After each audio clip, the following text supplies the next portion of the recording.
पालन कर रहा है तू, तुझसे ही पाते प्राण हम, दुख और कष्ट हरता तू, मेरा महान तेज है, छाया हुआ सब स्थान में, सृष्टि के वास्तु तुम्हें, तू हो रहा विद्यमान है, तेरा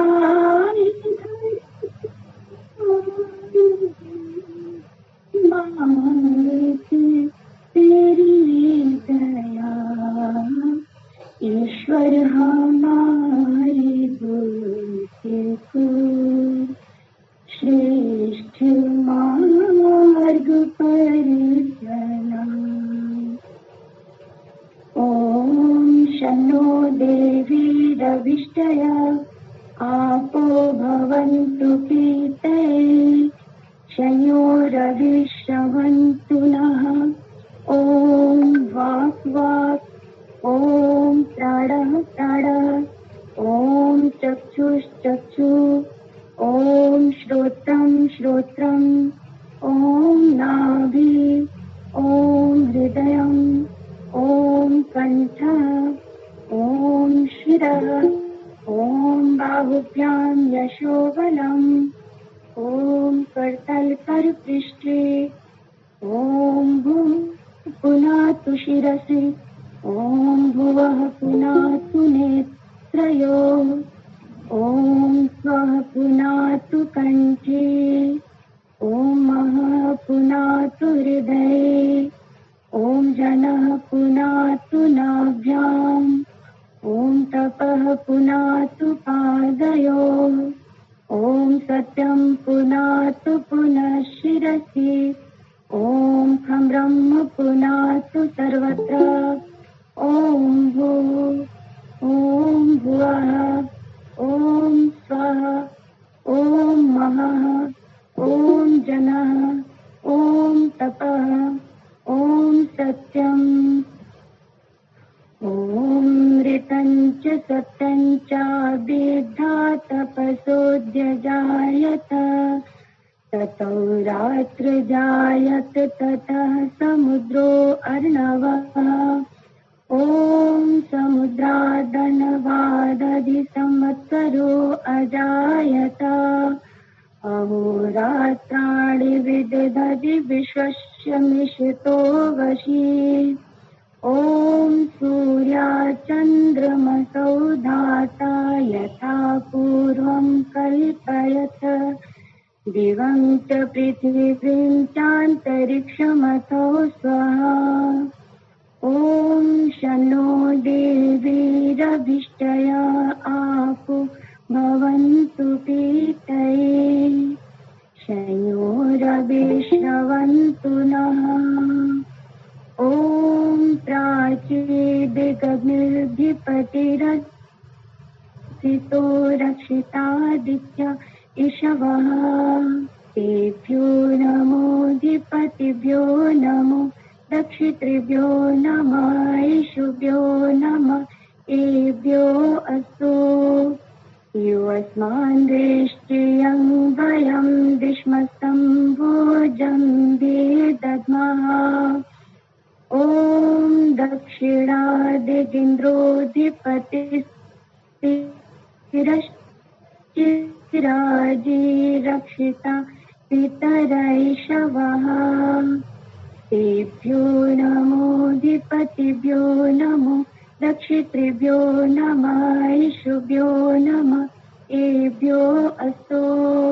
यो अस्मान् वेष्टियं वयं विष्मस्तं भोजं वेदद्मः, ओम प्रतीचिदिक्वरुणोऽधिपतिः विदासुरक्षितान्नमिषवः, तेभ्यो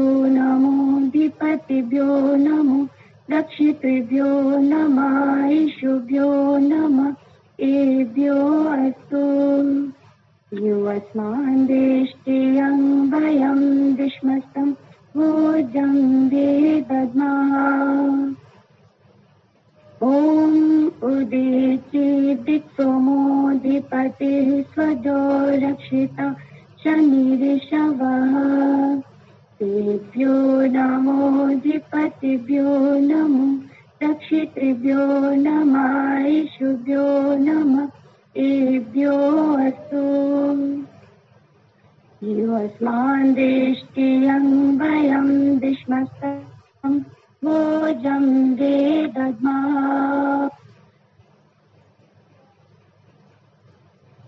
ॐ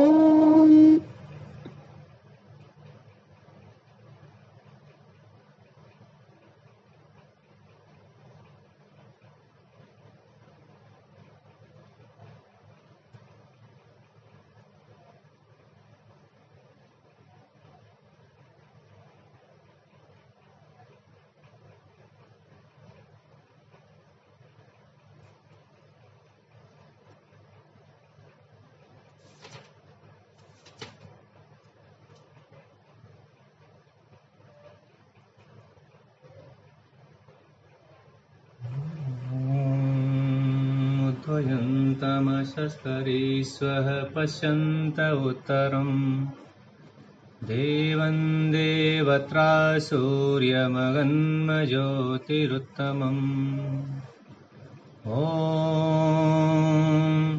उदुत्यं जातवेदसं देवं वहन्ति केतवः दृशे विश्वाय सूर्यम् ॐ चित्रं देवानामुदगादनीकम् चक्षुर्मित्रस्य वरुणस्याग्नेः आप्राद्यावा पृथिवी अन्तरिक्षं सूर्यात्मा जगतस्तस्तुषश्च स्वाहा ॐ तच्चक्षुर्देवहितं पुरस्तात् शुक्रमुच्चरत् पश्येम शरदः शतं जीवेम शरदः शतं शृणुयाम शरदः शतं प्रब्रवाम शरदः शतमदीना याम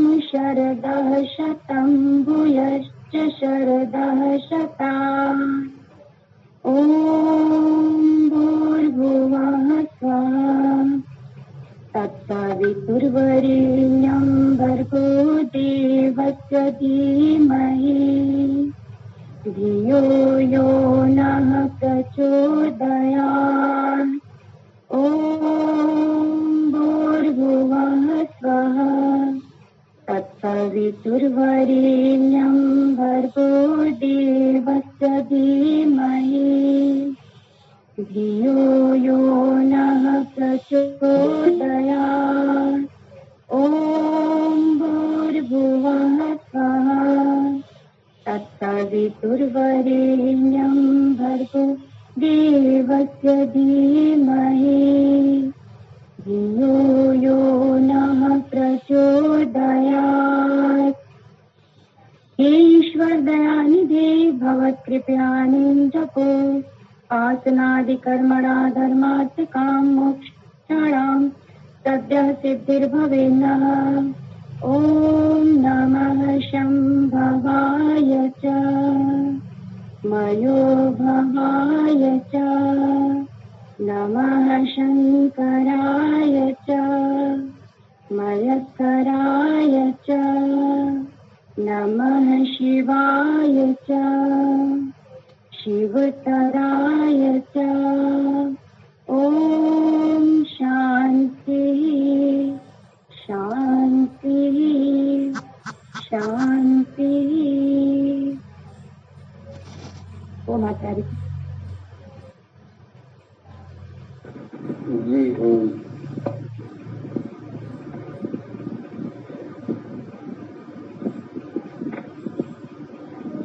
ओम आचार्य जी प्रणाम। जी नमस्ते। आचार्य जी नमस्ते। नमस्ते माता जी। नमस्ते जी।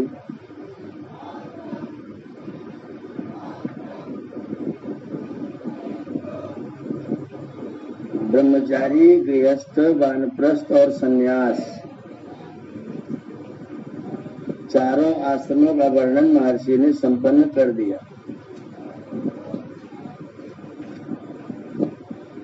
ईश्वर की उपासना कैसे करें, ईश्वर कौन है, कैसा है, अगर ये ईश्वर को जानने की शिक्षा प्राप्त करनी हो तो कहाँ से प्रारंभ करना चाहिए, इसके लिए दूसरा समोल्लास लिखा। फिर उच्च शिक्षा तक कैसे पहुंचना चाहिए, इसके लिए तीसरा लिखा। पढ़ लिख करके गृहस्थ आश्रम में जाना चाहिए, उसके क्या कर्तव्य है, चौथे में लिखा। गृहस्थ में नहीं अटके रहना है, उसके बाहर निकलना है, इसके लिए वानप्रस्थ और संन्यास लिखा। और ये सब जो है, सब आश्रम, सब व्यवस्थाएं, सब ईश्वरोपासनाएं, ये सब कैसे सफल रहेंगी, कैसे सिद्ध होंगी, इसके लिए राज व्यवस्था भी होनी चाहिए। अगर राज व्यवस्था ठीक नहीं होती तो सारा काम बिगड़ता है और व्यवस्थाएं ठीक नहीं रह पाती हैं, क्योंकि हर व्यक्ति की बुद्धि अलग अलग है, व्यक्ति की सोच अलग अलग है, उसका चिंतन अलग अलग है, और सब अपने चिंतन से राज्य को चलाएंगे तो ठीक नहीं होगा। इसलिए राज व्यवस्था भी ठीक होनी चाहिए। इस भावना के साथ अब यहाँ पर षष्ठ समोल्लास का आरंभ किया गया है। राज प्रजा धर्मान व्याख्या श्यामा, राजा और प्रजा के धर्म की व्याख्या यहाँ पर की जाएगी। यह षष्ठ समोल्लास, छठा अध्याय सत्यार्थ प्रकाश का। राजा और प्रजा कैसे कैसे आचरण करें, जिससे जो हम पूर्व में कह आए, सभी आश्रम और ईश्वर की उपासना ठीक गति से अबाधित रूप से चलती रहे, इसके लिए राजा और प्रजा को भी ठीक होना चाहिए। उसकी व्यवस्था क्या क्या है, जैसा जैसा उचित है, जैसा जैसा योग्य है, वैसा वैसा प्रबंध स्वामी जी ने यहाँ पर छठे समोल्लास में बताया हुआ है। और उसमें विशेष तौर पर मुनि जी महाराज का और वेदों का प्रमाण है।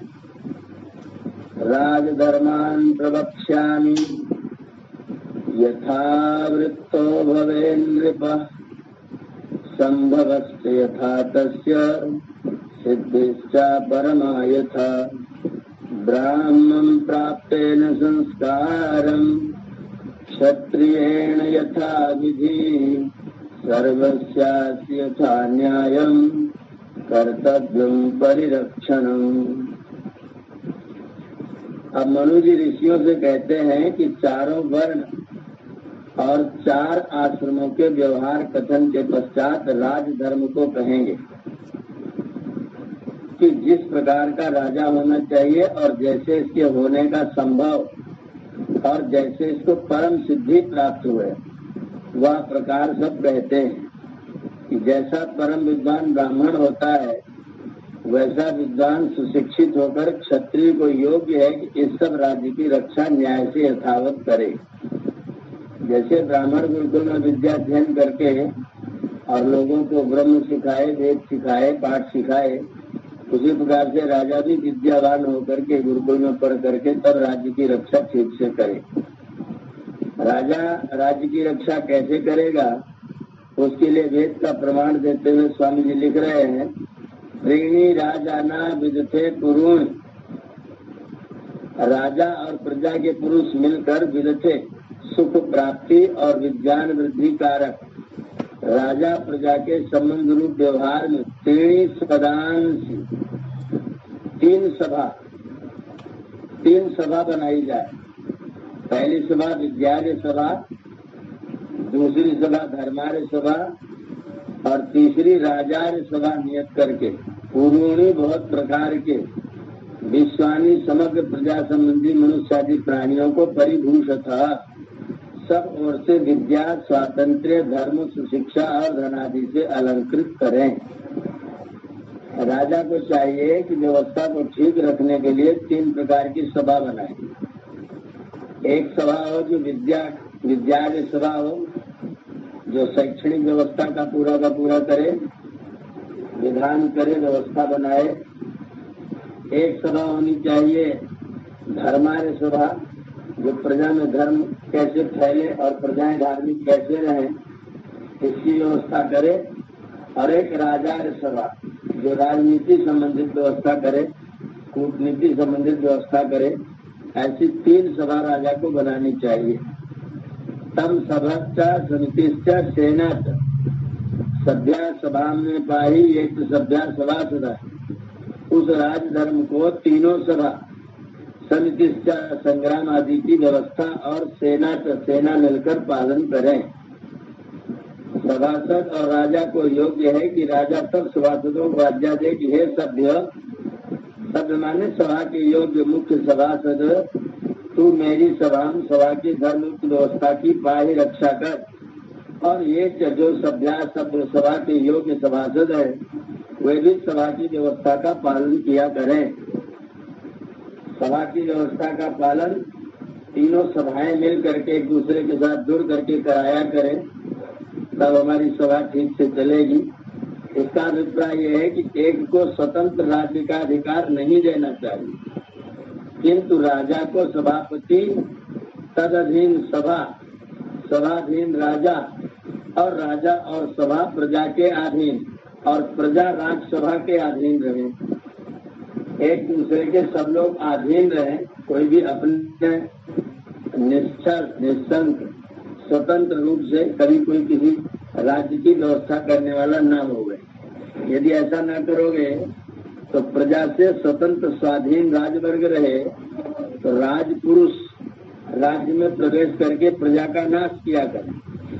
जिसलिए अकेला राजा स्वाधीन व उन्मत्त होके राष्ट्रीय विषम घातु का प्रजा का नाशक होता है। विषमेव राष्ट्राय आज्ञान करोति, वह राजा प्रजा को खाए जाता है, अत्यंत पीड़ा करता है। इसलिए किसी एक को राज्य में स्वाधीन नहीं करना चाहिए। जैसे सिंह व मांसाहारी पुष्ट पशु को मारकर खा लेते हैं, वैसे ही राष्ट्रीय विषमत्ति स्वतंत्र राजा प्रजा का नाश करता है, अर्थात किसी को अपने से अधिक नहीं होने देता। श्रीमान को लूट खोज अन्याय से दंड देके अपना प्रयोजन पूरा करेगा। इसलिए इंद्रो जयाति न परा जयाता अधिराजो राजेशुराजयाते चरकृत्य ईड्यो वंजश्चोपसद्यो नमस्यो भवे। हे मनुष्यों, इस मनुष्य के समुदाय में परम ऐश्वर्य का कर्ता, शत्रुओं को जीत सके, जो शत्रुओं से पराजित न हो, राजसु राजाओं में अधिराजा, सर्वोपरि विराजमान, प्रकाशमान हो, सभापति होने को अत्यंत योग्य, प्रशंसनीय, गुण कर्म स्वभाव सत्करणीय, समीप जाने और शरण लेने योग्य, सबका माननीय हो, उसी को सभापति राजा करे। राजा 3 सभाओं का एक एक सभापति नियुक्त करे और वो सभापति फिर अपने अनुकूल लोगों को उन सभाओं में सदस्य बनाए और 3 सभाएं मिलकर के राज्य व्यवस्था का ठीक से संचालन करें। ऐसी वैदिक व्यवस्था वहाँ पर बनाई गई है। इमं देवा असपत्नम सुवद्धम, हे विद्वानों राजक प्रजाजनों, तुम इस प्रकार के पुरुष को महते क्षत्राय, बड़े चक्रवर्ती राज्य, महते ज्येष्ठाय होने, महते जान राज्याय, बड़े बड़े विद्वान राज्य पालने, और इंद्र से इंद्रियाय, परम ऐश्वर्युक्त राज्य और धन के पालने के लिए असपत्वम, सम्मति करके सर्वत्र पक्षपात रहित पूर्ण विद्या विनय युक्त सबके सभापति राजा को सर्वाधीश मान के सब भूगोल को शत्रु रहित करो। राज्य में राज्यों में परस्पर में शत्रुता न रहे, सब लोग मिलजुल करके समुन्नति का कार्य करें। ये व्यवस्था वैदिक रूप से संचालित करने के योग्य है। स्थिरावा संतु आयुधा, ईश्वर उपदेश करते हैं कि हे राजपुरुषों, तुम्हारे आग्नेय आदि अस्त्र, शतग्नि तोप, भुसुंडी बंदूक, धनुष बाण, अस्सी तलवार आदि शस्त्र शत्रुओं पे पराजय करने, उत प्रतिष्ठम्भे और रोकने के लिए वीरु प्रशंसित और स्थिरा दृढ़ हो। युष्माकम, और तुम्हारी तविसी माने सेना, पनीयसी माने प्रशंसनीय हो कि जिससे तुम सदा विजयी हो। परंतु मामर्त्यस्य मायिनः, जो निंदित अन्याय रूप कर्म करता है उसके लिए पूर्व चीजें मत हो। ये अच्छी अच्छी चीजें केवल अच्छों के पास में हो, दुष्टों के पास में ऐसी चीजें नहीं होनी चाहिए। अर्थात जब तक मनुष्य धार्मिक रहते हैं तभी तक राज्य बढ़ता रहता है, और जब दुष्टाचारी होते हैं तब नष्ट भ्रष्ट हो जाता है। महाविद्वानों को सभा विद्या सभा अधिकारी, धार्मिक विद्वानों का धर्म सभा के अधिष्ठाता और प्रशंसनीय धार्मिक पुरुषों को राज्यसभा के सभासद, और सबके बीच में जो उत्तम पुरुष हो उसको राजा सभा का प्रतिमान करके सब प्रकार से उन्नति करें। तीनों सभाओं की सहमति से राजनीति के उत्तम नियम और नियमों के अधीन सब लोग बढ़ते, सबके हितकारक कामों में सहमति करें। सर्वहित करने के लिए परतंत्र और धर्मयुक्त कामों में जो जो निष्ठ के काम है उनमें सब लोग स्वतंत्र रहें। और ये व्यवस्था राजा व्यवस्था के लिए, राज्य व्यवस्था के लिए वैदिक व्यवस्था में और मनुजी ने व्यवस्थित किया है कि हमारे 3 विभाग होने चाहिए, 3 सभाएं होनी चाहिए। उन तीनों सभाओं में जो उस क्षेत्र के विशिष्ट विद्वान हो उनका चयन करके रखा जाए, और वो विद्वान लोग नियमित रूप से मीटिंग करके व्यवस्था करके, और जो राज्य के लिए न्याय हो, जो उचित हो, उसका निर्धारण करके राज्य व्यवस्था संचालित किया करें। सभापति कैसा होना चाहिए इसके बारे में मनु जी कह रहे हैं, इंद्रा निलय मार्का नाम अग्नेश्चा वरुणस्य च चंद्रमित्ते शयोश्चैव मात्रा निभृत्य शाश्वती। वह सभा का जो ईश है, राजा है, वह इंद्र विद्युत के तुल्य शीघ्र ऐश्वर्य करता, वायु के समान सबके प्राणवत प्रिय और हृदय की बात जानने हारा, यम पक्षपात रहित न्यायाधीश के समान बरतने वाला, सूर्य के समान न्याय धर्म विद्या का प्रकाशक, अंधकार अर्थात अविद्या न्याय का निरोधक, अग्नि के समान दुष्टों को भस्म करने वाला, वरुण अर्थात बांधने वाले के सदृश दुष्टों को अनेक प्रकार से बांधने वाला, चंद्र के तुल्य श्रेष्ठ पुरुषों को आनंद दाता, धनाध्यक्ष कुबेर के समान कोषों का पूर्ण करने वाला, इतने गुण जिसके अंदर हो वह व्यक्ति सभापति होवे। जो सूर्यवत प्रतापी, सबके बाह्य और भीतर मनों को अपने तेज से तपाने हारा, जिसकी पृथ्वी में करड़ी दृष्टि से देखने को कोई भी समर्थ ना हो, जिसकी ओर कोई आंख उठा के देखने के लायक ना हो, ऐसा सभाध्यक्ष होना चाहिए। और जो अपने प्रभाव से अग्नि, वायु, सूर्य, सोम, धर्म प्रकाशक, धनवर्धक, दुष्टों का बंधन करता, बड़े ऐश्वर्य वाला होवे, वही सभाध्यक्ष सवेश होवे। तो सभाध्यक्ष के, सभापति के इस तरह के गुण हो तो संसार भर में पूरे कम से कम एक राष्ट्र में जो व्यक्ति सर्वोत्तम हो वह व्यक्ति सभापति बनाया जावे, सब लोग उसको चयन करके रखें। ये जो दलगत राजनीति है, दल की व्यवस्था है, वो देश को दलदल में ले जाने वाली है। दलीय व्यवस्था जो है वो हमारी शास्त्रीय व्यवस्था नहीं है, वेदानुकूल व्यवस्था नहीं है, मनुष्य के अनुकूल व्यवस्था नहीं है। ये दलगत व्यवस्था में चाहे जो व्यक्ति दल का अधिकारी बन जाए वो योग्य है कि अयोग्य है इससे कोई लेना देना नहीं, और वही व्यक्ति उनका मुखिया होगा। तो 10 मूर्ख लोग इकट्ठा होंगे, एक सभा बनाएंगे, और जो मूर्खाधिपति होगा वो उस सभा का अध्यक्ष हो जाएगा, और वही कल जाकर के राज्य का शासन करता हो जाएगा।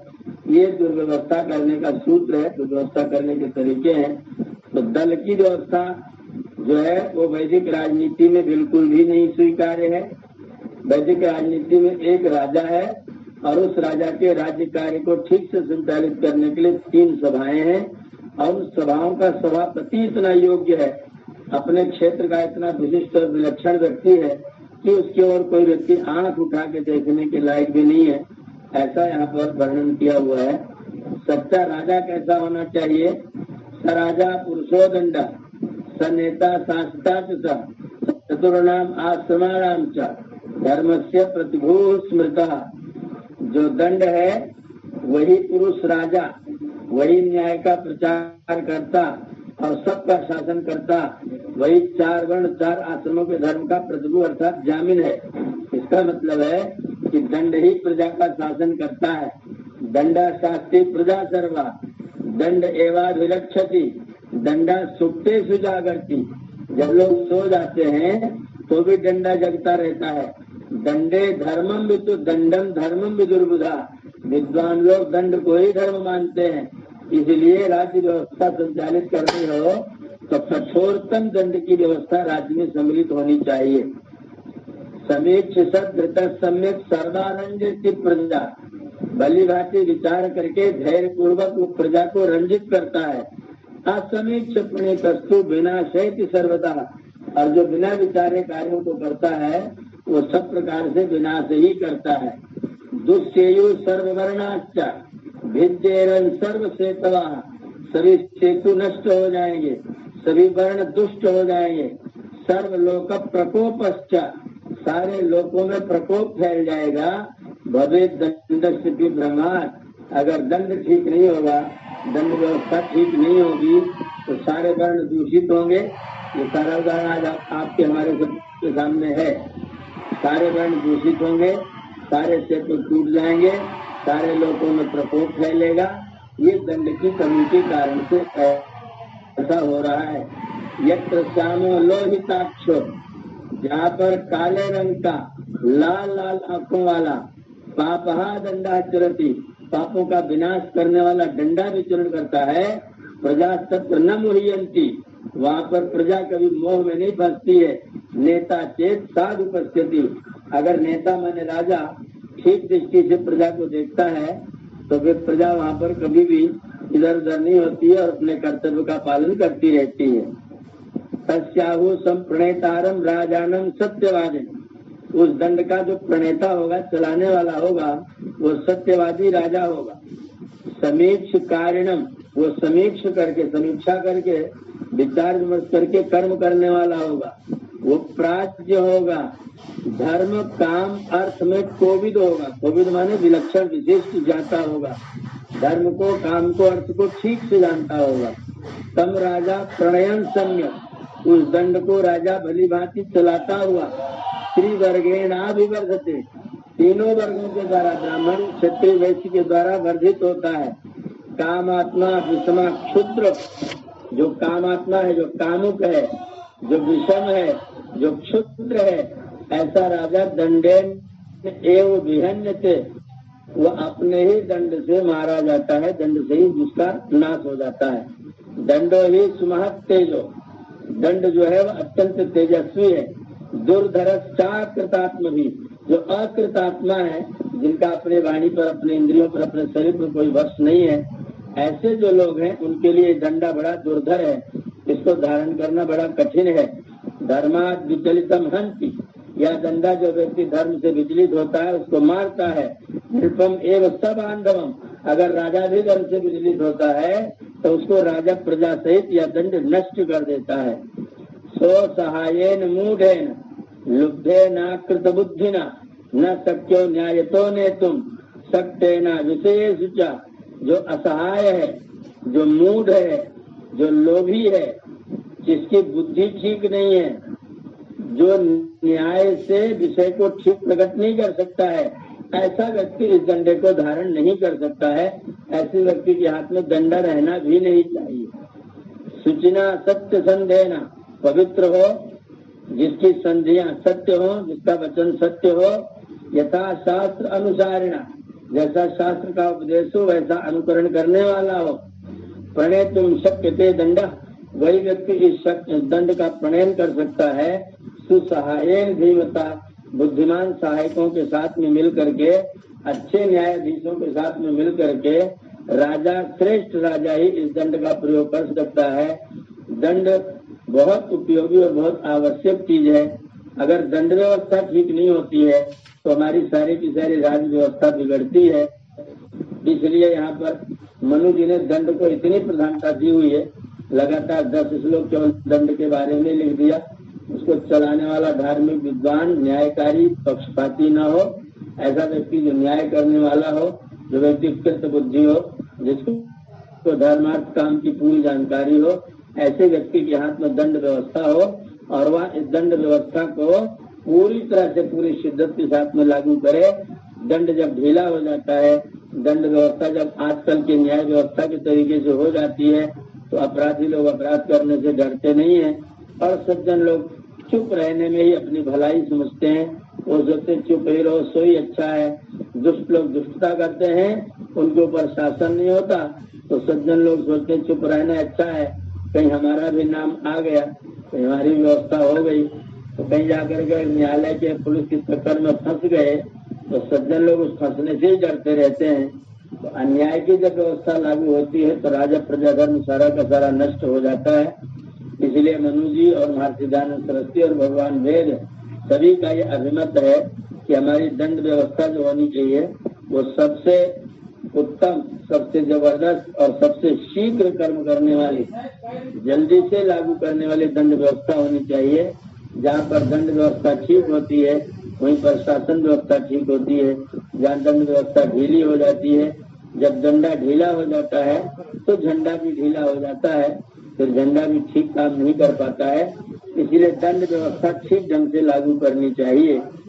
3 सभाएं हो, वो सम्यक रीति से व्यवस्था का संचालन करें और राजा के पास में दंड का व्यवस्था अत्यंत सख्त हो, तो सख्त दंड व्यवस्था के माध्यम से राजा अपनी व्यवस्था को संचालित करे। सैनापत्यम च राज्यम च दंड नेतृत्वमेव च सर्वलोकाधिपत्यम च वेद शास्त्र विदर्हति।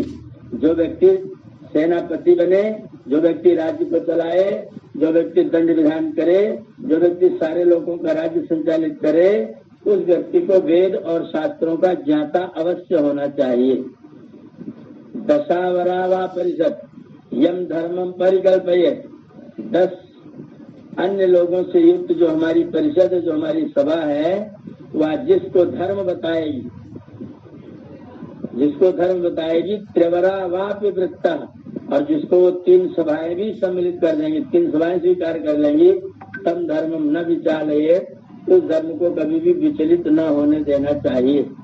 त्रैविद्यो 3 विद्या वाला, हैतुका, हैतुका माने न्याय दर्शन जानने वाला, तर्की, तर्क शास्त्र को पढ़ने वाला, नैरुक्ता, नृत्य को जानने वाला, धर्म शास्त्रों का पढ़ने वाला, प्रयश्चाश्रमिणा पूर्वे, और पूर्व वाले 3 आश्रमी अर्थात सन्यासी, गृहस्थी और वानप्रस्थी, परिषद से 10 ऐसे लोगों को जोड़ करके 10 लोगों को मिला करके अपनी एक सभा बनानी चाहिए।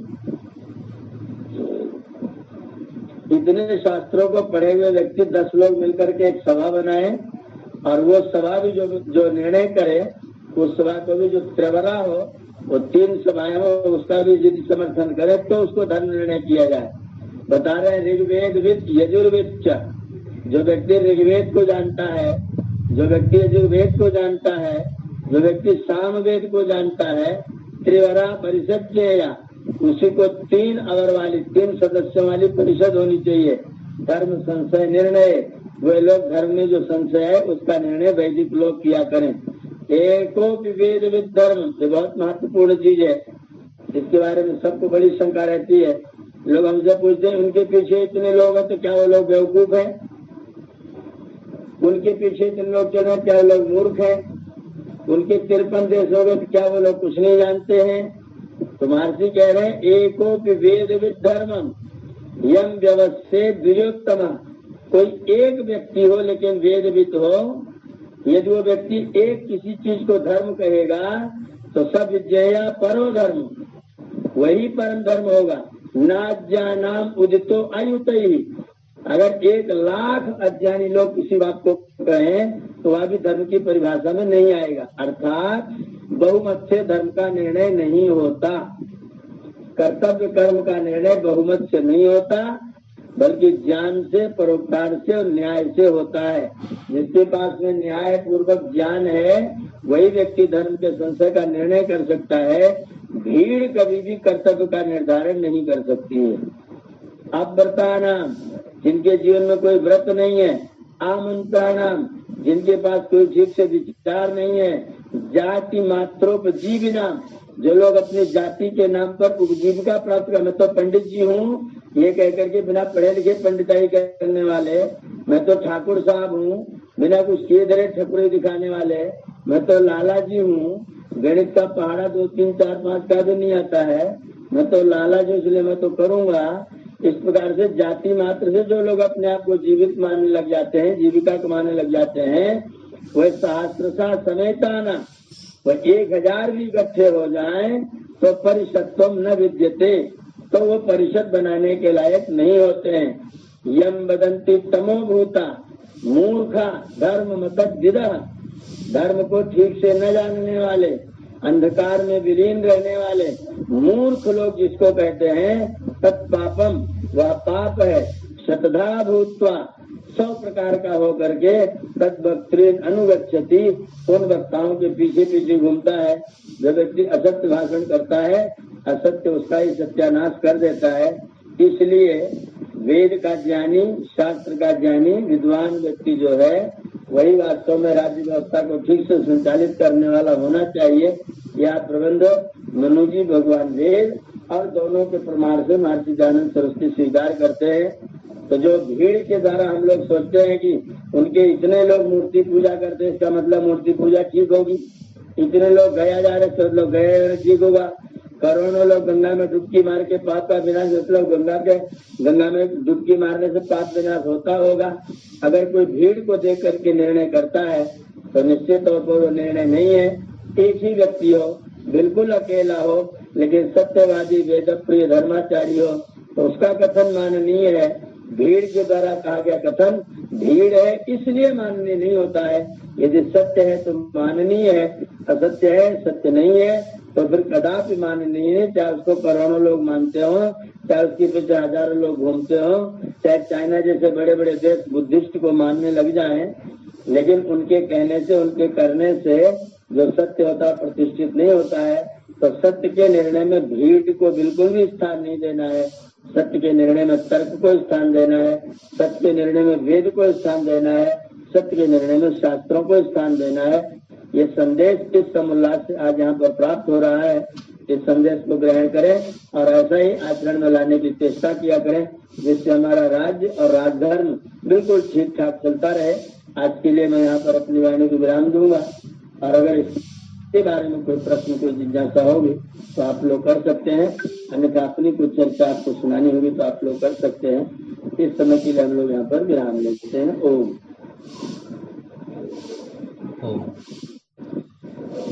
जी आचार्य जी, सभी लोगों से निवेदन है कि ये जो विषय आज का है राजधर्म, इसी के परिप्रेक्ष्य में सारे प्रश्नोत्तर होंगे। विषयांतर वाले प्रश्न आज रहने दिए जाएंगे, क्योंकि आज जो व्यवस्था बताई गई है वेदों में, उससे बिल्कुल उलट पूरे देश, पूरे भारत में, पूरी दुनिया में चल रहा है। तो ये वैदिक व्यवस्था क्या कहती है हमें राजधर्म चलाने के लिए, उस पर हम लोग अपना चर्चा करेंगे। इस पर कोई प्रश्न है तो सामने ले आइए। ओम आचार्य जी। जी, जिस प्रकार वैदिक व्यवस्था का पूरे दुनिया में लोप हो गया है और वर्तमान समय में जैसे लोकतंत्र के नाम पे भोगतंत्र कायम किया गया है, तो इस व्यवस्था को परिवर्तन करने के लिए क्या किया जाए कि जैसे वैदिक व्यवस्था लागू हो सके। एक प्रश्न और इसी से है, कल के प्रसंग से, जैसे संन्यास आश्रम में वो पंचम समुल्लास में पंच प्राण की बात की गई थी। तो ये दूसरा प्रश्न है आचार्य जी। तो पंच प्राण में जैसे प्राण, अपान, व्यान, उदान और समान, ये पांचों क्या हैं? अभी तक तो हम लोग केवल प्राण ही पढ़ते आ रहे थे। दो विषय हो गया, दोनों अलग अलग विषय आज के विषय में। जी आचार्य। प्राण वाला चीज अभी देख लेंगे।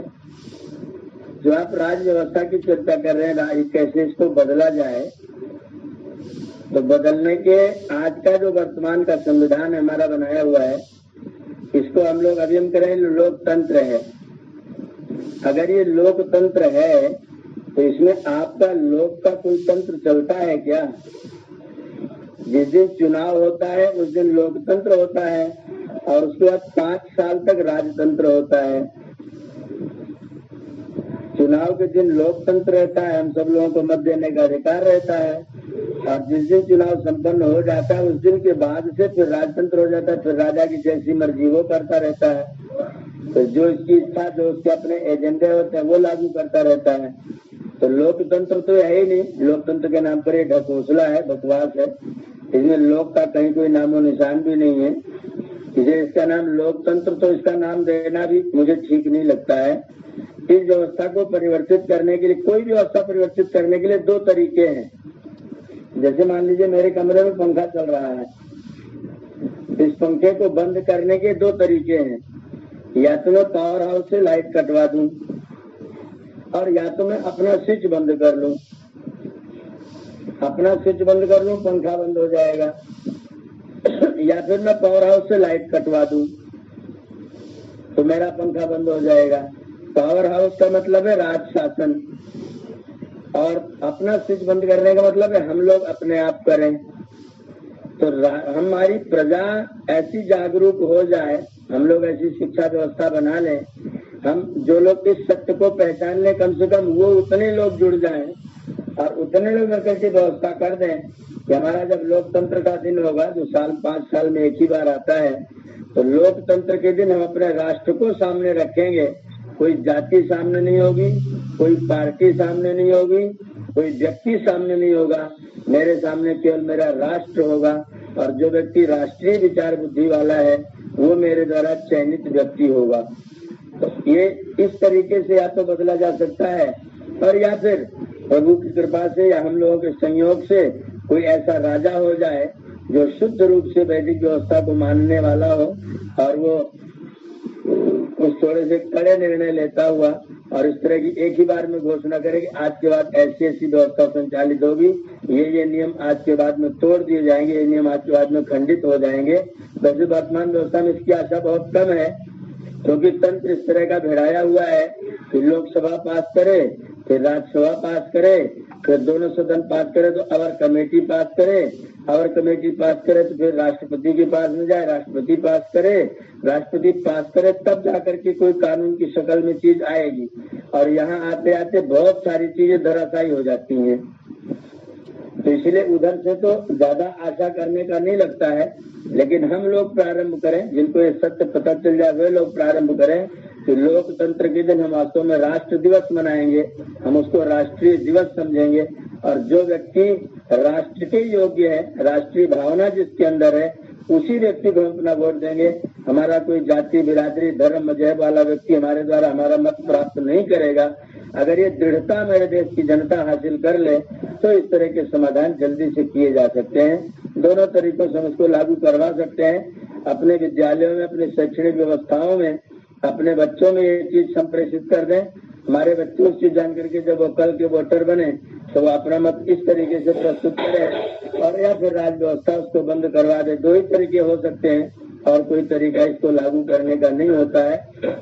ये दोनों तरीकों से हम लोग इसमें सफलता प्राप्त कर सकते हैं। अच्छा, वो जी जी कह रहे हैं ये आचार्य जी जैसे लिखा गया है शास्त्र में, मनु जी ने लिखा है, क्या ऐसी व्यवस्था इतिहास में रही है किसी कालखंड में? बिल्कुल रही है, बिल्कुल रही है। राम राज्य की जो हम लोग परिकल्पना करते हैं, उस राम राज्य की परिकल्पना में यही तो है कि राजा भरत जी ने जब प्रश्न किया था, वाल्मीकि रामायण में पढ़िए, जब भरत जी आए हैं ननिहाल से लौट करके तो वशिष्ठ जी ने कहा भरत से कि तुम्हारे पिताजी ने ये राज्य तुम्हारे लिए सौंपा है और तुम इस गद्दी को स्वीकार करो। तो भरत ने वहां पर खड़े होकर के प्रश्न किया कि मैं गद्दी स्वीकार कर लूंगा, पर पहले यह बताइए कि राज्य राजा दशरथ का है कि राज्य प्रजा का है? तो वशिष्ठ ने कहा राज्य तो प्रजा का है। बोले जब राज्य प्रजा का है तो जब राजा दशरथ ने अपनी पत्नी कैकेयी को राज्य दिया था तो उसमें उन्होंने प्रजा से पूछा था क्या? बोले नहीं, प्रजा से तो नहीं पूछा था। बोले तो फिर जब राम को राजा बनाने की बात चली थी तब पूरी राज्यसभा ने समर्थन किया था कि नहीं किया था? बोले हाँ, राज्यसभा ने समर्थन तो किया था। तो बोले जिसका राज्यसभा ने समर्थन किया था वही राजा होगा। तुम सब, हम सब, पूरा मंत्रिमंडल यहाँ से चलेगा, जंगल में जहाँ भगवान राम रुके वहां जाएगा और राम को कहेगा कि आप चलिए, राज्य आपका है, वही राज्य संभालेंगे। कोई राजा के बाप का राज्य नहीं, अपना राज्य किसी को सौंप देगा। इसलिए मैं इस गद्दी को कदापि स्वीकार नहीं कर रहा हूँ। ये भरत जी का है वहां पर। जी जी आचार्य। राज्य प्रजा का है, राज्य राजा का है नहीं, फिर राजा ने दे कैसे दिया? राजा अपनी पत्नी को राज्य दे कैसे सकता है? राज्य तो प्रजा का, जिसको प्रजा देगी वो राजा बनेगा। ये सिद्धांत रूप में वहां लागू किया गया है। आचार्य जी, ये मान लिया जाए कि हर निर्णय में राजा को प्रजा की स्वीकृति लेना अनिवार्य होगा। हाँ बिल्कुल बिल्कुल, प्रजा की स्वीकृति लेना अनिवार्य रूप से प्रजा राजा के लिए अनिवार्य होगा। प्रजा जो चाहती आप वो करिए, क्योंकि आप प्रजा के राजा हैं, राज्य किसी की भगवती नहीं है। आचार्य जी, जो यहाँ पर निर्णय दिया गया है ये पहले पूरी प्रजा सारी व्यवस्था वैदिक सिद्धांतों को, वैदिक मर्यादा को समझने लग जाए, जानने लग जाए, मानने लग जाए, तब न होगा ये। हाँ तो इसीलिए तो षष्ठ समोल्लास में राज प्रजा धर्म को लिखा गया है। पहले दूसरा तीसरा चौथा लागू करिए तब राज व्यवस्था। ऐसे तो कश्मीर में आप करवा दीजिए, मत सर्वेक्षण तो करें, नहीं तो पाकिस्तान को दे दीजिए। हैदराबाद नया राज्य देश मांग लेगा फिर। हाँ नहीं तो मत सर्वेक्षण उन लोगों का है जो लोग शुद्ध वैदिक रूप से अध्ययन किए लोग हैं, उनके लिए है ये। प्रजा बिगड़ी हुई हो, प्रजा दुष्ट हो, तो फिर राजा प्रजा की बात कैसे स्वीकार करेगा, मानेगा कैसे? आचार्य, इसमें जो विद्यार सभा, धर्मार सभा और आचार सभा, इसको थोड़ा स्पष्ट कर दीजिए, ये इसमें से कुछ रहस्य है। विद्यार सभा का मतलब शिक्षा मंत्रालय, राजार सभा का मतलब राज मंत्रालय, और धर्मार सभा मतलब धर्म मंत्रालय। हमारे यहाँ धर्म मंत्रालय नाम की कोई चीज नहीं है, राज मंत्रालय नाम की कोई चीज नहीं है, शिक्षा मंत्रालय है। दोनों धर्म और विद्या वाले, धर्म और राज वाले मंत्रालय हमारे पास में नहीं है। तो 3 प्रकार की सभाएं हों। विद्यार्य सभा, जिसमें पूरे भारत के विशिष्ट विद्वान लोग बैठे हैं, वो लोग सोच विचार करके शिक्षा व्यवस्था को निर्णय करें। राजार्य सभा में तमाम तरह के कूटनीतिज्ञ लोग बैठे, जो लोग राज्य व्यवस्था को लागू करें, कैसे कैसे राजा की व्यवस्था चलेगी तो ठीक हो पाएगा। और एक धर्मार्य सभा भी हो जो धर्म का निर्णय करे, कौन सा धर्म, कैसा धर्म, क्या लोगों का आचरण होना चाहिए। अब हमारे यहाँ कोई धर्मार्य सभा ही नहीं है। हमारे संविधान में लिख दिया गया कि हम लोग तो सभी धर्मों का समान रूप से लालन पालन करेंगे, सबको समान रूप से बढ़ाएंगे, और संविधान में लिख दिया समान रूप से बढ़ाएंगे। उसके बाद जो हमको वोट देगा उसके प्रति हम पक्षपात रखेंगे। तो धर्मार्य सभा होगी, वो धर्म का निर्णय करेगी, जनता के द्वारा क्या करनी है, क्या कर्तव्य, वही किया जाएगा। सबका अलग अलग कोई मजहब लेकर के कहीं नहीं रोएगा, मजहबी वाला कोई तंत्र नहीं चलेगा। ये व्यवस्था है करने की। यहाँ पर ऋषि वर्ग के लोग जो हैं, इनका क्या कर्तव्य है? इसमें जाएंगे तीनों में से? ये सभाओं के सब मंत्रालयों में ऋषि लोग ही तो रहेंगे। ये मंत्रालय सब ऋषि लोगों के ही देखरेख में रहेंगे।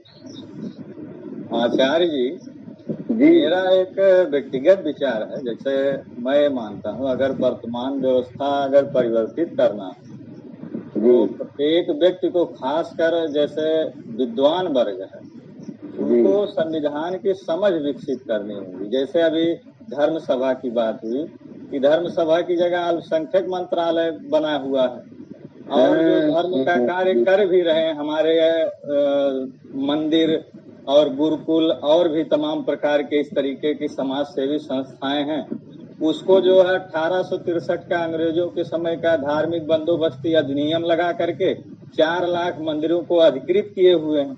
जो चढ़ावा आता है ये मंत्री और विधायक हजम कर जाते हैं। और इसके अलावा अनुच्छेद 47 और 44, इसकी समझ जब तक हम लोगों को नहीं होगी तब तक ऐसे मदपान करते रहेंगे, और हम लोग मूर्ख बन के, जिस प्रकार मूर्ख लोग भी पिसेंगे वैसे विद्वान वर्ग भी, आज जो भी विद्वान वर्ग हैं बेचारे किसी प्रकार इनका प्रकार जीवन यापन कर रहे हैं और कष्ट में, और जो देश विरोधी हैं वो फर्स्ट क्लास बड़ी बड़ी गाड़ियों में घूम रहे हैं। तो मेरा ये मानना है कि संविधान तो है नहीं, यहाँ तो बहुविधान चल रहा है, तो इसकी समझ हम लोगों में विकसित होगी तभी हम तर्क कर पाएंगे।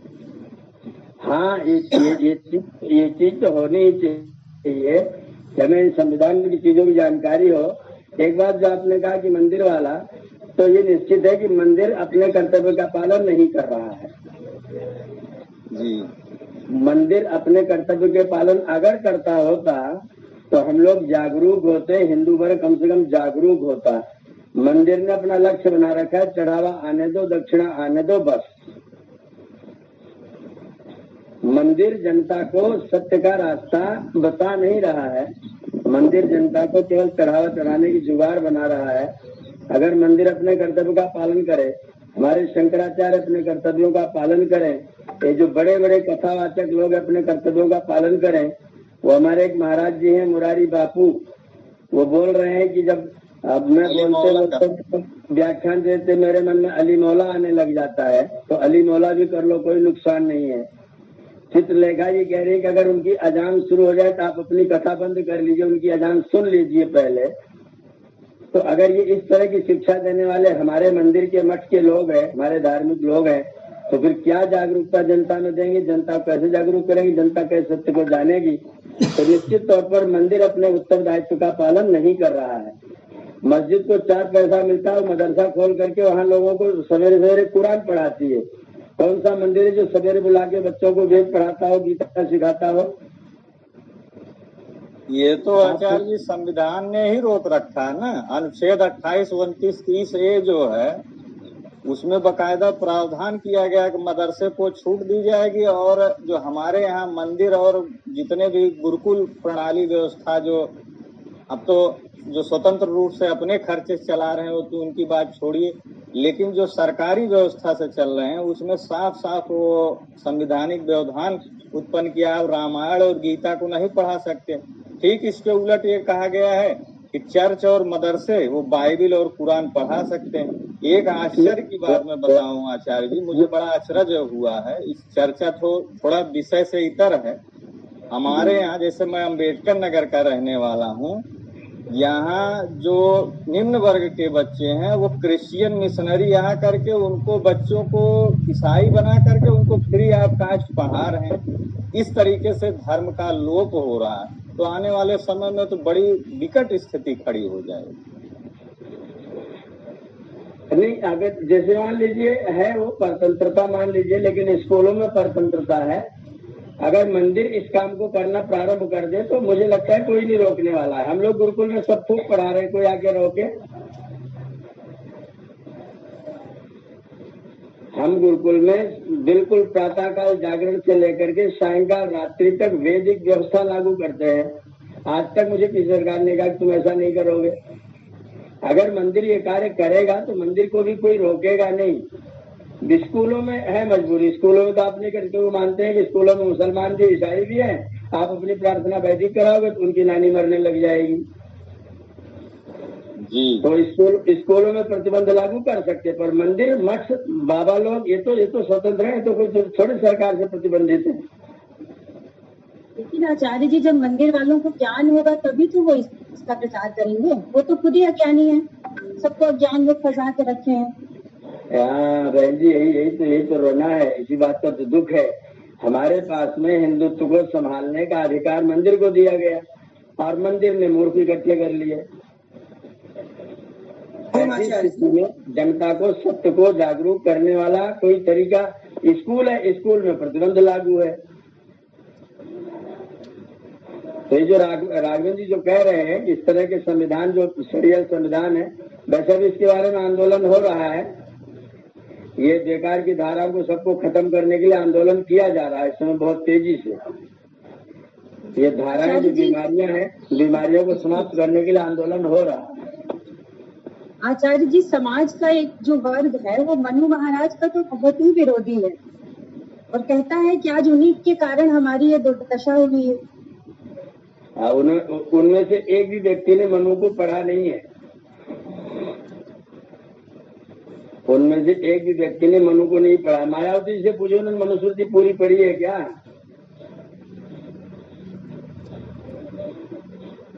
एक रावण है चंद्रशेखर, इन लोगों ने मनुस्मृति का दर्शन मात्र भी नहीं किया होगा। आचार्य जी, एक लाइन कहीं से लेकर के बैठ जाते हैं, उसके पीछे पड़ जाते हैं। एक मिलावटी वाली जो मनुस्मृति वो तो चल रही है समाज में, उसको देखा होगा लोगों ने। उसको उसमें भी अगर पूरा पढ़ लेंगे ना तो उसमें दोनों तरह की बातें उनको मिलेंगी। मिलावट वाले में भी लिखा हुआ है कि शूद्र चाहे तो ब्राह्मण बन सकता है, ब्राह्मण चाहे तो शूद्र बन सकता है। मिलावट वाले में केवल इतना मिलावट किया गया है कि शूद्र को ऐसा करना चाहिए, शूद्र को ऐसा करना चाहिए, शूद्र के पीछे झाड़ू बांधना, शूद्र को कोई परिचय चिन्ह लगा देना चाहिए, ये बातें मिलाई हैं। लेकिन मिलावट वाले में भी छपा हुआ है। हाँ, आचार्य जी कि मनुस्मृति ऐसा लिखा है वैसा लिखा है और हमारी इसीलिए दुर्दशा हो रही है। मनुस्मृति के वो बहुत विरोधी है। तो मनुस्मृति का वो ये जो खराब वाला श्लोक है वो तो उन्होंने पढ़ा है। पूरी मनुस्मृति जो उन्होंने कहा है कि शूद्र ब्राह्मण हो सकता है, उसको क्यों नहीं पढ़ते हैं?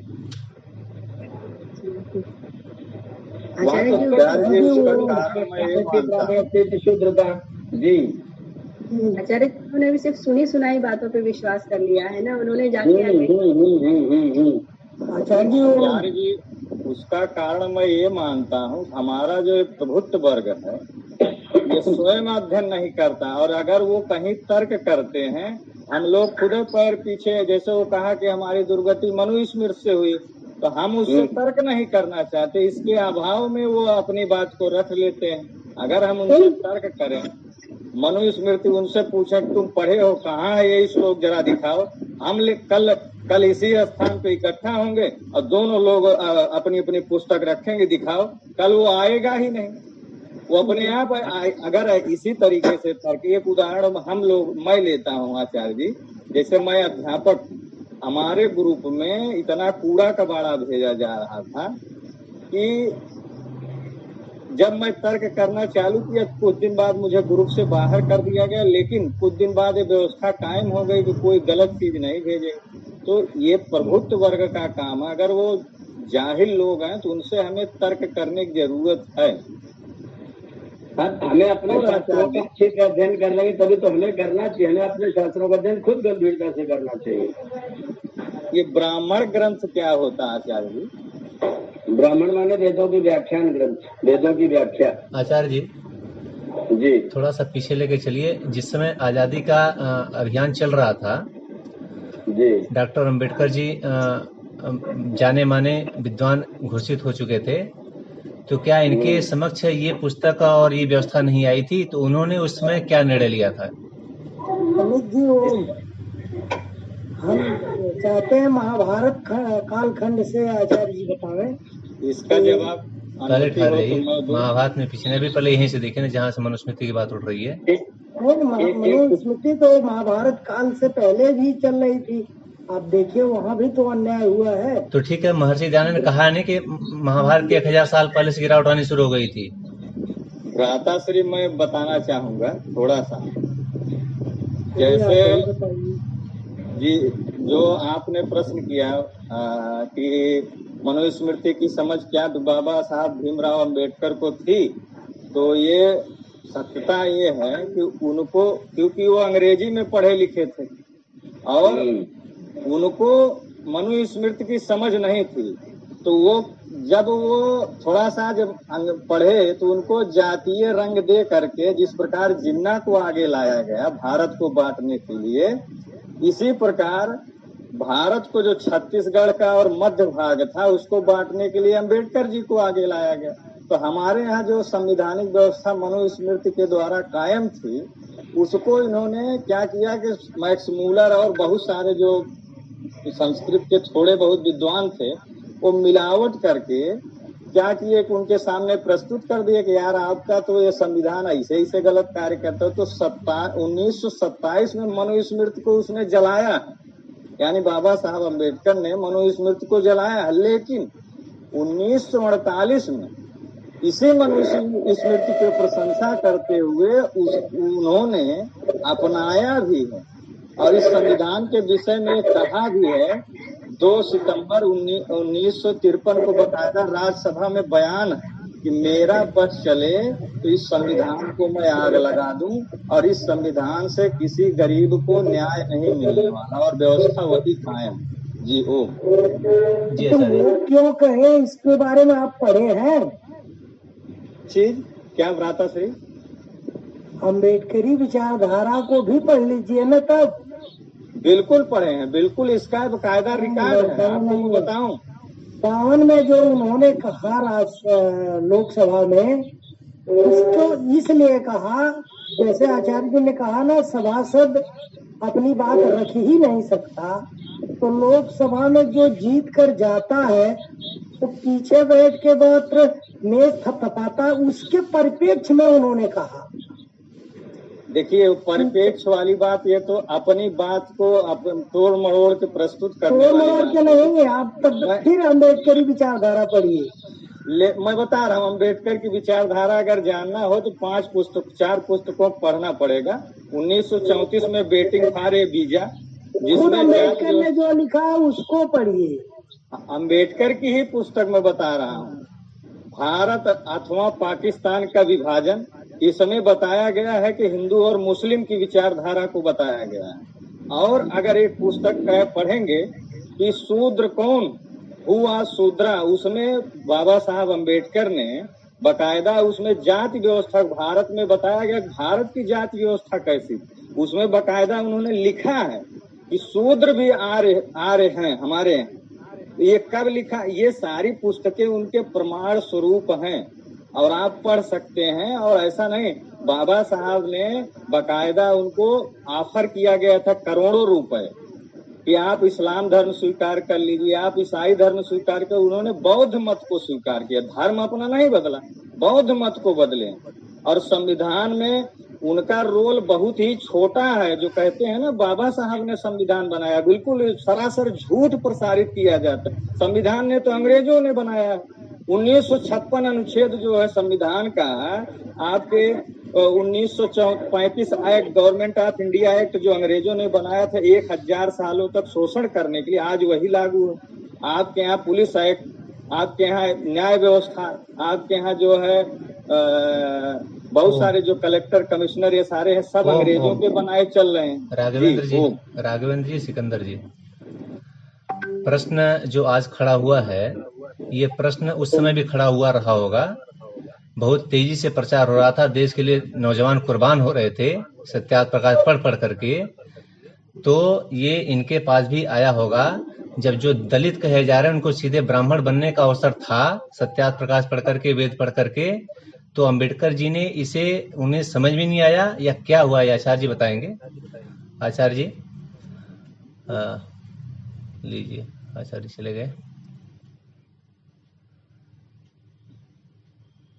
इस पे भ्राता श्री, जैसे वो व्यवस्था जो है, मैं क्षमा चाहूंगा पुनः बोलने के लिए। जैसे मेरा ये कहना था कि बाबा साहब का विरोध केवल ब्राह्मणवाद से था, ब्राह्मण से नहीं। लेकिन दुर्भाग्य से हमें गलत इतिहास पढ़ाया जाता, व्यवस्था से नहीं था। बिल्कुल व्यवस्था कह तो रहे हैं कि व्यवस्था से था। जब वो संविधान लागू हुआ उसके बाद इन्होंने साफ साफ इसीलिए तो कहा, मेरा बस चले तो इस संविधान को मैं आग लगा दूं। साइमन कमीशन क्या था भाई साहब? सिकंदर जी, हाँ, सिकंदर जी, राम कुमार जी, दोनों लोग मेरी बात का जवाब दिए। जो मैंने प्रश्न आचार्य से पूछा है, इसी प्रश्न का जवाब आप दोनों लोग दीजिए कि ये उनके सामने आया तो उन्होंने इस पर क्या निर्णय लिया और क्यों ऐसा निर्णय लिया। एक बार प्रश्न और बोलिए, बताइए। जो सत्याग्रह प्रकाश माने पूर्ण स्वराज की बात 1875 में, इसमें आगे अभी इसी समोल्लास में पढ़ेंगे, स्वराज की बात लिखी हुई है, जिसको पढ़ करके बाल गंगाधर जी ने 50 वर्षों बाद बताया कि पूर्ण स्वराज की मांग हमें करनी चाहिए। तो जिस पुस्तक ने इतनी क्रांति देश के अंदर लाई थी, देश के युवाओं ने देश के लिए इतना बलिदान दिया, शहीद हुए, जान दे दी लोगों ने, तो ये इसको अम्बेडकर जी के सामने भी तो आई होगी। तो उन्होंने क्या निर्णय लिया यहाँ पर, ये प्रश्न है यहाँ पर। जी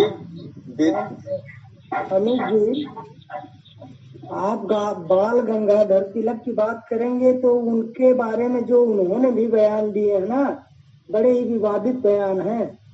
अब मैं अम्बेडकर की बात और सत्याग्रह प्रकाश की बात आपसे पूछ रहा हूँ।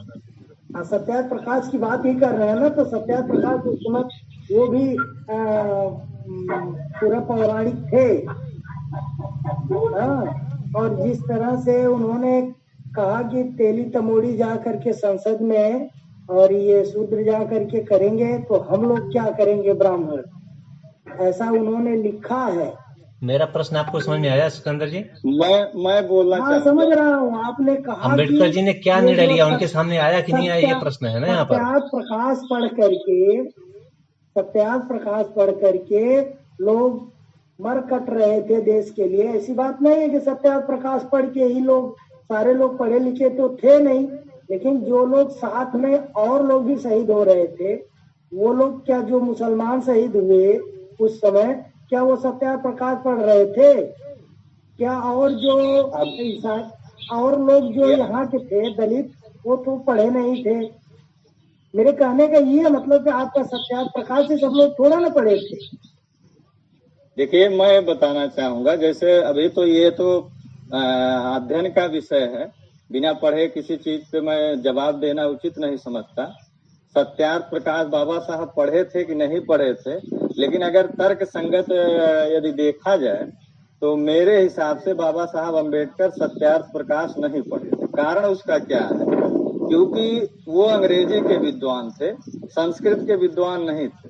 और जिस समय सत्याग्रह प्रकाश को पढ़ करके तमाम 6,32,735 या इस तरीके के लगभग मान लीजिए 7 लाख लोग जो है अपने प्राणों की आहुति दी है, तो ये वास्तव में कहीं न कहीं किसी राष्ट्र प्रेम की भावना से प्रेरित रहे होंगे, चाहे वो सत्याग्रह प्रकाश के द्वारा, चाहे और भी धार्मिक ग्रंथ के द्वारा। लेकिन 1930 1935 आते आते जितने भी ऐसे नेता थे जो राष्ट्र के कल्याण की कामना करते थे,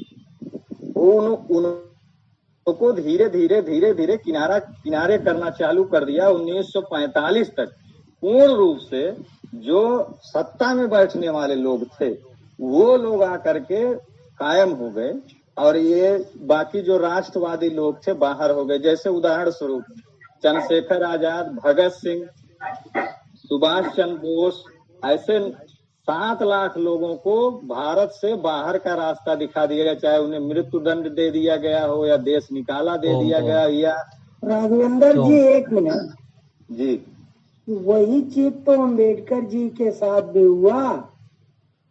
अभी आप संविधान सभा में लाना ही नहीं चाहते थे कांग्रेस के लोग। आपको मालूम होना चाहिए, अंतरिम सरकार में जहाँ से ये सांसद थे, बांग्लादेश में इस समय है वो विधानसभा, लोकसभा, वो भारत पहले बंटवारे के बाद पाकिस्तान में नहीं था, लेकिन इन लोगों ने उस भाग को इसलिए दे दिया कि अंबेडकर ये जो है संविधान सभा में न आने पावे, और जो सदस्य था सदन का वही लोग उस समय आ रहे थे। हमारे जौनपुर से ये लक्ष्मी शंकर जी अंतरिम सरकार में थे, वो भी उसके सदस्य थे, इसलिए रखा गया। तो पहले ही कूटनीति की जा रही थी अम्बेडकर के साथ, ऐसी बात नहीं है। अम्बेडकर को पढ़ेंगे तो बहुत कुछ मिलेगा। इस पे मैं जवाब देना चाहूंगा। देखिए, अम्बेडकर, एक मिनट, अम्बेडकर कभी आजादी की लड़ाई के लिए लड़े ही नहीं। सिकंदर जी और राघवेंद्र जी, जो मूल प्रश्न है, मूल प्रश्न बहुत दूर निकल गए आप लोग। नहीं, बहुत दूर नहीं, जो राघवेंद्र जी कह रहे हैं मैं उसी के आप लोग कह रहा हूँ। अभी मूल की तरफ लड़ी ही नहीं आजादी, मूल की तरफ लौट करके आइए। वो तो व्यवस्था के चक्कर में रहे। मुसलमान के समय भी दलितों को परेशान किया गया, अंग्रेज के समय भी परेशान किया गया, उससे भी पहले परेशान किया जा रहा था। ये आपकी गलत विचारधारा है और मैं नहीं मानता परेशान किया गया है। आप मानेंगे नहीं क्या? वो भोग रहे थे, हरिया बांधी गई, सब एक दिन में हुआ था। सिकंदर जी, राघवेंद्र जी, दोनों लोग मौन होइए। ये भ्राता श्री 2 आपस में ये उलझने की चीज नहीं है, इसको आप लोग आगे देखेंगे। भ्राता श्री 2 मिनट का अवसर। अभी आचार्य जी यहाँ पर नहीं है, सुनिए। प्रश्न न हो नहीं, अन्यथा नहीं, 2 मिनट, बस 2 मिनट, उसके बाद आप दोनों लोगों का नंबर एक दूसरे के पास है, आप लोग चर्चा कर लीजिएगा। जो भी निर्णय होगा आचार्य जी के मनीष जी शांति पाठ करवाइए। आचार्य जी समय के हो जब गया। आचार्य जी जब होंगे ये तो 2 मिनट का समय और दे दीजिए। इसलिए शंका समाधान किया गया है। तो अगर कोई प्रश्न करता है तो उसको आपका समय ना हो तो कहिए अब रोक दीजिए, वरना बात हो रही तो उसको पूरा होने दीजिए। कोई है लड़ाई तो हो रही है। जी 2 मिनट का अवसर अगर मिल जाए तो मैं अपनी बात पूरी कर लूं, अगर अनुमति हो तो। 7:47 हो गया। योगेंद्र नाथ मंडल जी गुरु जी 2 मिनट स्कूल भी जाना 2 मिनट मिल जाएगा। 2 मिनट बंगाल योगेंद्र नाथ मंडल। अब मैं बताना चाहूंगा, थोड़ा सा क्षमा चाहूंगा, आप लोगों का समय अभाव है, लेकिन ये विषय बहुत ही आवश्यक है। अगर आप व्यवस्था परिवर्तन की बात कर रहे हैं तो व्यवस्था कभी नहीं आएगा। आपसे इतना बड़ा बड़ा छल किया गया है, आप जान ही नहीं पाएंगे, क्योंकि हम पढ़ना नहीं चाहते। और जो कोई बता रहा है तो उसको जो कहेंगे ऐसी व्यवस्था, मैं मान रहा हूँ 1946 छल हो रहा है भ्राता जी। मेरी बात पूरी हो जाने दीजिए, फिर आप प्रश्न करिएगा मुझसे। मैं बता रहा हूँ, जो आप बाबा साहब अम्बेडकर की बात कर रहे हैं, मैं उस पर चर्चा करना चाहता हूँ। देखिए, मैं अम्बेडकर जी की विचारधाराओं को विरोधी नहीं हूँ। मैं जितना उनको पढ़ा हूँ उतना मैं बता रहा हूँ। मैं कोई ब्रह्म ज्ञानी नहीं हूँ, मैं अध्ययन के आधार पर बता रहा हूँ। तो इसलिए 1946 में जब बंगाल सभा से इनको सांसद मतलब वो सदस्य चुना गया, क्योंकि 300 से ज्यादा सदस्य थे, 289 के आसपास 15 महिलाएं भी इसमें शामिल थी। अब इसमें बात आती है, जब बंगाल का विभाजन हो गया 1947 में, तो बाबा साहब की सदस्यता रद्द हो जाती है। फिर उस समय ये मतलब संविधान सभा से बाहर हो जाते हैं। लेकिन राजेंद्र प्रसाद और सरदार वल्लभ भाई पटेल जी के कहने पर इनको पुणे से, वहां के जो मुख्यमंत्री जी थे, वहां के जो एक सदस्य थे, तो उनको इस्तीफा दिलवाया जाता है। और उनके भ्राता जी आपको रोकूंगा 1 मिनट। अंग्रेजों के दबाव के कारण ही उन्होंने महाराष्ट्र से चुनवाया अपने एक सांसद को इस्तीफा दिलवाया। मैं भी पढ़ा हूँ। मैं मान सकता हूँ दबाव रहा होगा या कुछ दबाव। अंग्रेजों ने डायरेक्ट दबाव दिया, कहा मैं जो है शक्ति ये जो आपके हाथ में नहीं दूंगा। भ्राता श्री 2 मिनट मेरी बात पूरी हो जाए, आप फिर जवाब दीजिएगा, क्योंकि बड़ा ही सुंदर प्रसंग चल रहा है। शायद कुछ लोगों को बुरा लग रहा होगा। आज यही संविधान की समझ ना होने की वजह से आज हमारा शोषण हो रहा है। हम बहुसंख्यक होते हुए भी दीनहीन बने हुए हैं, न्याय के लिए भटक रहे हैं, हमारे सही शिक्षा नहीं मिल रही, लेकिन इस पे कोई बात करने के लिए तैयार नहीं होता। बात आते हैं विषय पे। फिर 1947 को जब देश आजाद हुआ तो 27 अगस्त को, 15 अगस्त 1947 को, ध्यान दीजिएगा मेरी बात को, 15 अगस्त 1947 को बाबा साहब जी को फिर से पुणे से सदस्य चयनित किया जाता है। और 29 अगस्त 1947 को इनको जो है प्रारूप समिति का अध्यक्ष बनाया जाता है, जिसमें सबसे बड़ा रोल जो रहता है बनाने में, सबसे बड़ा रोल राजेंद्र प्रसाद जी का रहता है और दूसरा रोल रहता है सरदार वल्लभ भाई पटेल। अब जो आप कह रहे हैं प्रभाव और दबाव, ये मैं मानता हूँ। बाबा साहब ऐसा नहीं है कि उनका कोई योगदान नहीं रहा। वो और एक 3 लोग ऐसे थे उस समय जो हिंदू के विचारधाराओं को आगे ले जा रहे थे। पहला वीर सावरकर जी, दूसरा बाबा साहब अम्बेडकर जी, तीसरा नाम मुझे भूल रहा है, देखना पड़ेगा। ये 3 ऐसे थे उस समय जो हिंदुत्व विचारधारा की बात कर रहे थे। अब अंत में बताऊंगा, जैसे अमित भ्राता श्री ने प्रश्न किया कि ऐसा हुआ क्यों। ऐसा इसलिए हुआ कि संविधान का सबसे बड़ा, अगर निर्माण का सबसे बड़ा श्रेय देना चाहेंगे आप, तो सबसे ज्यादा श्रेय जाता है नेहरू को। नेहरू इस प्रकार से भोग लिप्त था कि जिसने चाहा कि हम अपने अनुसार व्यवस्था बनाए जिस प्रकार हम भोग करते थे, उसके लिए उसने अपने अनुसार संविधान का निर्माण करना चाहा। ब्रिटिश वैज्ञानिक सब सर ईबोर कुछ करके थे, याद पूरा नहीं आ रहा, उनसे चाहता था, लेकिन महात्मा गांधी ने इसका विरोध किया। उसके बाद तब जा करके ये अपने यहाँ व्यवस्था लाए। लेकिन आज भी संविधान जो उस समय ब्रिटिश संविधान है, आप देखेंगे फुल स्टॉप कामा तक नहीं बदला गया है। ये एकदम अगर 1935 एक्ट उठा के देख लीजिए और अपने संविधान को देख लीजिए, आज भी 34,735 कानून अंग्रेजों के इतना बनाए खराब हुए भी चल नहीं रहे हैं। संविधान है जितना आप बता रहे हैं। मैं ये बहस का विषय है, बहुत लंबी बहस नहीं बहुत भ्राता दूर कि तक अगर बहस जाएगी। आप सुनिए, मैं एक अध्यापक हूँ, मुझे झूठ बोलने का शौक नहीं। आप RTI कर लीजिए 2012 RTI में। क्या है, आज उसी से सबको न्याय मिल रहा है। क्या न्याय हमारे मिल रहा है यहाँ जरा बताइए। आज आप मंदिर दीवानी मंदिर कर का दीजिए। निर्णय आज कितने दिनों से था, उसी इसका? संविधान से नहीं मिला। आज आप तो निर्णय संविधान की आप बात कर रहे हैं। यही राम जी को काल्पनिक बताया गया, 492 साल लग गए निर्णय में।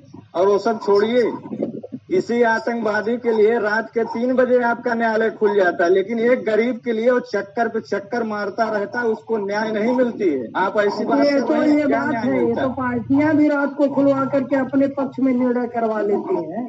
तो इसीलिए बाबा साहब 2 सितंबर 1853 बहुत दूर तक 1953 बात जाएगी। भ्राता जी बंद करिए प्रवचन। नहीं, बंद मत करिए, कह लीजिए जो मन में भाव है। नहीं, मैं मन की बात चैलेंज मन की देता हूँ बात नहीं आपको। अपने मैं करना है। भ्राता बंद जो करने सही की है बात वो नहीं। करना है। आप कह रहे हैं न्याय मिलता है। मेरे पिता ने सन 1967 में एक बैनामा लिखाया था, 100 बीघा था, और 16 बिस्सा 15 बिस्सा है बैनामा। कुछ रह गया था तो उसने ज्यादा लिख दिया, 40 यानी 40 साल बाद ज्यादा लिखा। और मुकदमा चल रहा है, तारीख तारीख तारीख तारीख 10 साल से। कौन सा न्याय है? न्याय मिलता है उसमें? बिल्कुल न्याय नहीं मिलता। गरीबों को तो बिल्कुल नहीं मिलता। बड़े बड़े लोगों को भले मिल जाए, चाहे कोई 200 रुपए की जो है डकैती करे, और चाहे 2 लाख करोड़ की करे, लेकिन 2 लाख करोड़ वाला घूमेगा जमानत पा करके। वो गमले में गोभी उगाए 1 करोड़ की। उसी के तो गुरुजी, पक्ष में है। गुरुजी। किसान बैठा हुआ है, उसके साथ न्याय हो रहा आपको है। मैं बताऊं, किसान बैठा हुआ गुंडई करने के लिए, वो 26 जनवरी पहुंच गया लाल किले पर। अब यही न्याय की बात किसान पे है, आ गुंडा गए। है। सिकंदर न्याय की भ्राता बात पे श्री, आ गए आप। सिकंदर किसान है, गुंडा है, गुंडई कर रहा है जाकर के। गुंडई कर रहा सिकंदर है। भ्राता श्री, और क्या? सिकंदर भ्राता श्री। इसकी लागत का गुरुजी, मूल्य मिल रहा है। सिकंदर जी, लागत का मूल्य कहाँ से मिलेगा जब सब चीज फ्री में मिलेगा? रात के 70 अंधेरे किलो में कानून गेहूं पास हराम कर का लिया मिलेगा, जाए। तो लागत मूल्य कहाँ से मिलेगा? रात के अंधेरे में कानून पास मैं कर लिया गुरु जाए, के उसी सभी- संविधान से हुआ है ना कानून पास। मैं संविधान सिर्फ पे 2 मैं लोगों के बताना लिए कानून चाहूंगा। पास किया है आपकी सभा ने। एक मिनट सिकंदर भ्राता श्री, 1 मिनट मेरी बात आचार्य सुनिए। जी ने जो पढ़ाया वो कानून क्या सही तरीके से पास हुआ? जिस तरह से भ्राता श्री, भ्राता श्री, क्या मैं प्रजा से आपसे पूछा निवेदन गया? कर रहा हूँ। मैं एक निवेदन, आप मुझे संविधान विद्यालय संविधान जाना है कह रहे हैं। भ्राता जी।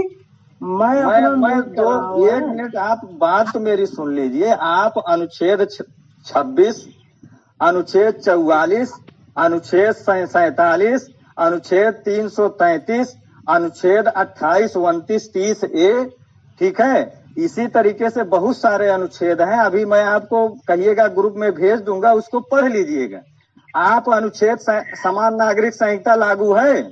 19 अनुच्छेद 47 क्या कहती है? जितने भी मादक पदार्थ बंद मतलब हो जो स्वास्थ्य के लिए हानिकारक है, वो बंद होने चाहिए। ये बताइए, मादक पदार्थ, मादक दवाओं को तो बंद कर दिया गया, लेकिन दारू खुलेआम बेची जा रही। ये संविधान की न्याय व्यवस्था है। अनुच्छेद 333 ये कहता है कि 545 मतलब लोकसभा सदस्य हैं, लेकिन 543 पे ही क्यों वोट होता है? 2 सदस्यों को अंग्रेज जो है, जो अंग्रेजों की संतान है, उनको सब, उनके बिना आपकी सदन का संचालन नहीं हो पाएगा। ये कौन सी व्यवस्था है? ये आपकी संविधान की न्याय की व्यवस्था है। आप संविधान में कहीं नहीं है कि पार्टी दलगत राजनीति करेगी। उस समय पार्टी का क्या कॉन्सेप्ट था 1949 में? और आपको बताएं, 1973 में जो मूल प्रस्तावना है संविधान की, उसमें साफ साफ कहा गया सब में संशोधन हो सकता है, लेकिन मूल प्रस्तावना में नहीं हो सकता। इंदिरा गांधी किस आधार पे जो है उसमें धर्मनिरपेक्ष शब्द और मतलब उसमें ये क्या बोलते हैं, सोशलिज्म का उसका क्या अर्थ होता है, समाजवाद, ये 2 शब्दों को कैसे मूल प्रस्तावना में घुसेड़ दी बताइए। 1992 में कोई व्यवस्था नहीं। उसके बाद अल्पसंख्यक मंत्रालय की व्यवस्था कैसे हो गई? मुस्लिमों को एक विशेष सुविधा मिल रही है। ये संविधान की न्याय व्यवस्था की आप बात कर रहे हैं। संविधान जाके पढ़िए, तब आपको समझ में आएगा। खुलेआम दारू बेची जा रही है, जबकि संविधान कहता है कि दारू नहीं बिक सकती। ओम राघवेंद्र जी, तो क्षमा चाहता हूँ, ये विवाद मैं नहीं करना चाहता, लेकिन मेरे कहने का तात्पर्य यही था कि आप लोग संविधान को संवाद है, संवाद, विवाद। और ये तर्क हो रहा है। हमारे यहाँ शास्त्रार्थ हुआ करते थे, संविधान यही तो कह रहे हैं, हम हिंदू संविधान को जानना ही नहीं चाहते। जब संविधान की बात आएगी तो कोई बाबा साहब को लेके चला आएगा। संविधान को लिखने वाले कौन थे? सिकंदर जी जरा बताइए, सिकंदर भ्राताश्री जरा बताइए, संविधान को लिखने वाले कौन थे? आप भी पढ़े, मैं भी पढ़ा हूँ, जरा बता दीजिए। सिकंदर जी चले गए हैं। शास्त्रार्थ हो रहा है, विवाद नहीं हो रहा है। राघवेंद्र जी जी और कृष्ण कुमार जी, बातें सुनकर लगा कि बहुत पीड़ा है, और उस पीड़ा के पीड़ा नहीं भ्राताश्री, मैं एक राष्ट्रवादी हूँ, मुझे मेरे पास किसी चीज का अभाव नहीं। पीड़ा वाली बात नहीं, एकदम यथार्थ है। 26 जनवरी को जाएगा। जिस प्रकार हिंदू जो है भांग पी के सोया हुआ है, और आज इतनी बढ़िया चर्चा, और मेरा जुड़ने का मतलब यही था। यहाँ विद्वान वर्ग है, और क्रांति विद्वान वर्ग ही ला सकता है। मैं विवाद करके अपने आप को सर्वश्रेष्ठ नहीं कहना चाहता, क्योंकि ज्ञान अथाह सागर, जितना हम उसमें डुबकी लगाएंगे उसमें, लेकिन मैं अपने आप को ज्ञानी मान लूं, ये अहंकार। हमारा जो उद्देश्य ये था कि चर्चा करने से क्या होता, जैसे मथनी करने से दही में मक्खन निकल के आता है, उसी तरीके से आज इतना बड़ा छल हो रहा है। 1853 में एक एक्ट बनाया गया था, रिलीजियस अमेंडमेंट एक्ट, जिसके तहत आज 4 लाख मंदिरों को जो है अधिकृत किया गया। मस्जिद और चर्च को क्यों छोड़ रखा है? ये आपकी संविधान की न्याय व्यवस्था है। आपके यहाँ निकिता तोमर को खुलेआम गोली मार दी जाती है। राघवेंद्र जी, जी कक्षा को समापन करने का समय हुआ है, शांति पाठ का नियम है डॉक्टर जी। बिल्कुल समय की मर्यादा होती है, लेकिन ये चर्चा किसी दिन संविधान पे मैं निवेदन चाहूंगा सभी से हो, ताकि हम भारतीयों के साथ छल ना हो सके। राज प्रजा धर्म जो महर्षि दयानंद ने लिखा है, जो ऋषियों की परंपरा है, उस पर हम लोग अभी अध्ययन शुरू किया है। आज गलतियां कहाँ से हो रही हैं? बहुत सारी गलतियां हुई हैं निश्चित रूप से, लेकिन आज के समय में कैसे उसको ठीक करने का प्रयास करें, तो आज क्या करना होगा, करना चाहिए, कैसे कर सकते हैं, इन सब पर चर्चा हम लोग करेंगे। आज के परिप्रेक्ष्य में भ्राताश्री ये होना चाहिए, अभी समय हो गया ना भ्राता जी, राघवेंद्र जी मैं समापन कर रहा हूँ, इसमें चर्चा नहीं कर रहा हूँ। बिल्कुल, एक सेकंड और दे दीजिए। मेरे कहने का तात्पर्य ये, समय हो गया भ्राता जी, 8 बज गए हैं। बिल्कुल मैं भी जान रहा हूँ, अभी कल भी समय मिलेगा, कल भी समय मिलेगा, कल समय मिलेगा ना आपको? ये समय भी तो होना चाहिए ना, कल भी समय मिलेगा ना जी। शांति पाठ हम लोग कर लेते हैं और आज के सत्र को समापन करेंगे। जो भी बातें हम लोगों की होगी आचार्य जी के सम्मुख होंगी तो निर्णय पर पहुंचेंगे, नहीं तो बातें सबके अंदर कुछ न कुछ है, सबके अंदर जानकारी है, कोई बिना जानकारी के नहीं बैठा। जिम्मेदारी अपनी ही होनी चाहिए भ्राताश्री। देश को बदलने के लिए आचार्य जी ही नहीं पर्याप्त हैं, हम लोग भी पर्याप्त हैं। मत देने का अधिकार हमारे पास है। अगर हम संविधान को नहीं समझेंगे तो ये तमाम राजनीतिक पार्टियां धर्मनिरपेक्षता के नाम पे, जातिवाद के नाम पे हमको ठगती रहेंगी। आइए शांति पाठ कीजिए। ओम जी। ओम देव शांति अंतरिक्षम शांति पृथ्वी शांतिरापः शांतिरोषधयः शांतिः वनस्पतयः शांतिर्विश्वे देवाः शांतिर्ब्रह्म शांतिः सर्वं शांतिः शांतिरेव शांतिः सामा शांतिरेधि। ओम शांतिः शांतिः शांतिः।